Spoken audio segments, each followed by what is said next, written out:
Welcome back to ARC VERGE. We've got our stair frame in. We did this yesterday afternoon. We used our Azek deck board like Luke said in the other video.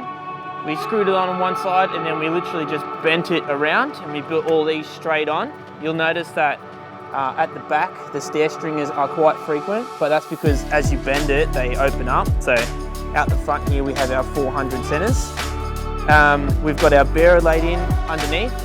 And we just got this here temporarily now so that we can find where to put our footings, and then we'll be installing that later today.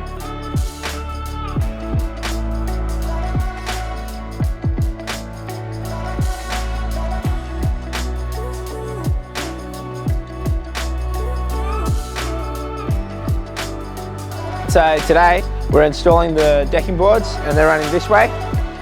These decking boards are all going to be straight, and then we'll be working on the borders a bit later. But what we're going to do is we're going to measure off the frame here, which is perfectly square, set back a line and then run our string line nice and straight, measure from our string line to our decking board at each joist and screw it in perfectly. Then what we'll do is get our packers, and once they're screwed we'll pack each joist and clamp together the next board and the next board and the next board, and then screw them all off. Also, so what we'll do is we'll overhang where our boards are meant to finish, and then we'll cut our radius in later.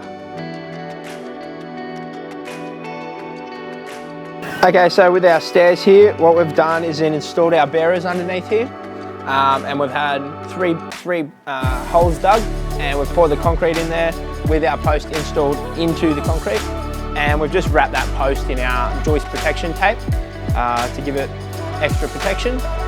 None of the stringers are fixed down, but what we're going to do first is screw on the fascia board here onto this stringer, and once we do that we can adjust where they are in spacings, and then we'll fix them all down to the bearers. So when we screw our Azek decking boards on, we'll use a Azek decking screw, and basically they've got a specially designed drill bit which has a felt tip on it to stop you from sinking the screw too far, and that amount of sink is exactly the right amount for a Cortex plug to fit in. So the Cortex plug is just a little tiny plug that basically, once the screws are all in, we'll go through with a little rubber mallet and tap them all into the screw holes.